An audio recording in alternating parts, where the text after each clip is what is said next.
As I look forward to the many things my now 3-year-old daughter will achieve in her lifetime, it is an opportunity on this day to spend time with these great students at Lankenau that will certainly enrich her and inspire her.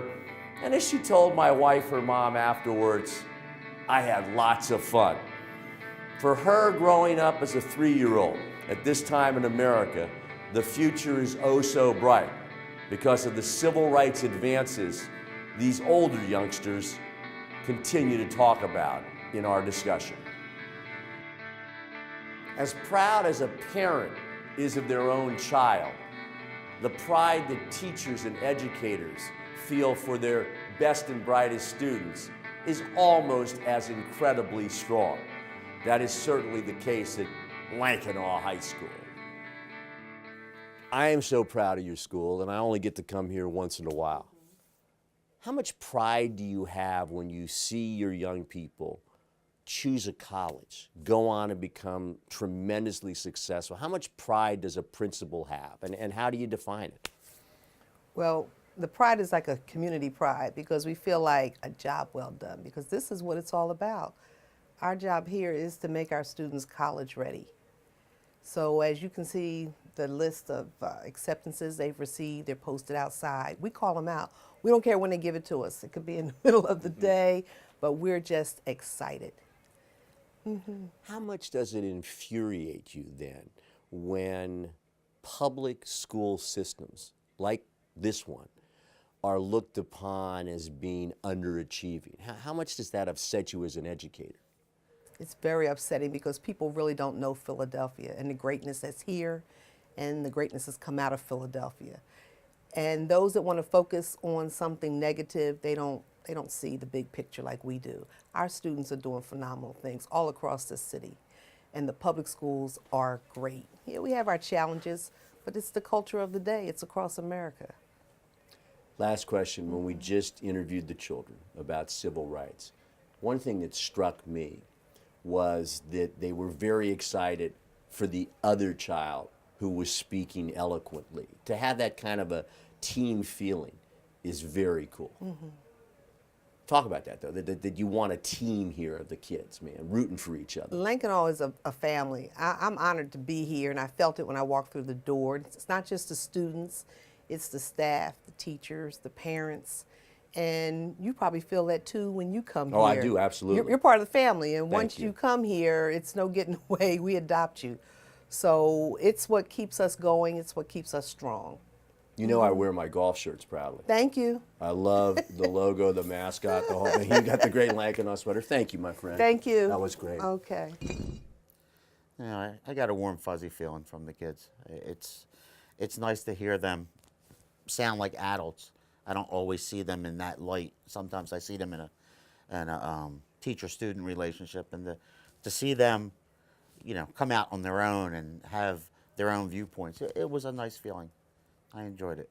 I was amazed by the diversity of their answers.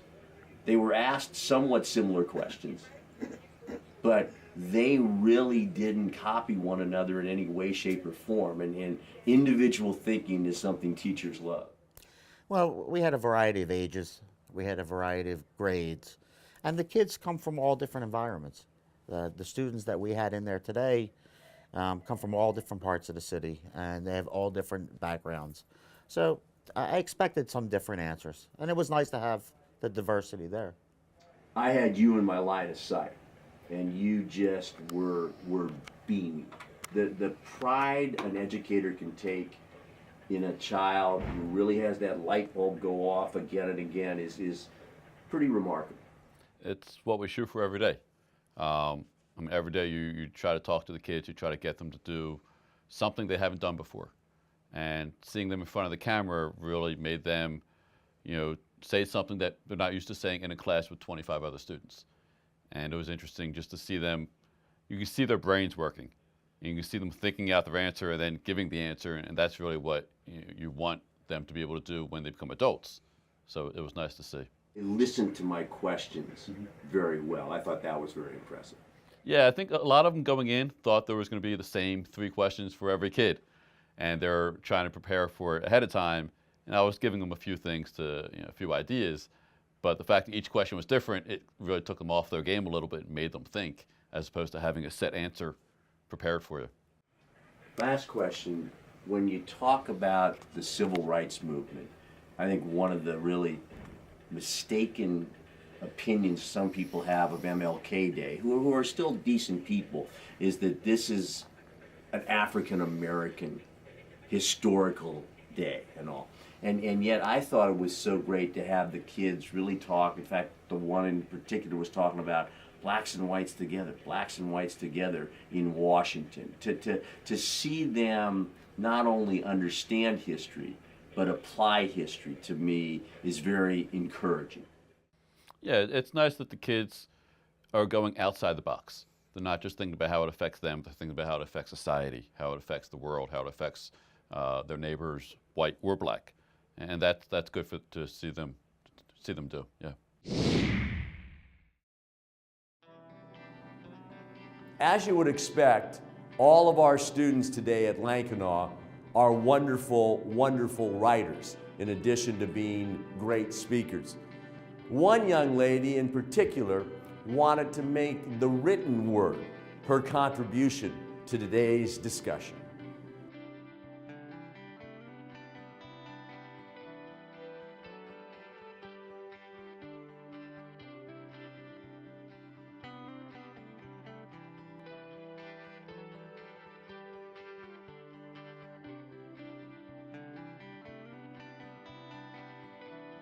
Today on Tolly's Awesome Friends, we are going to induct a whole group of young people into our Hall of Fame. And yes, Gabriella Laura is here to join the celebration. Job well done, Lankenau students. The future is very bright for each and every one of you.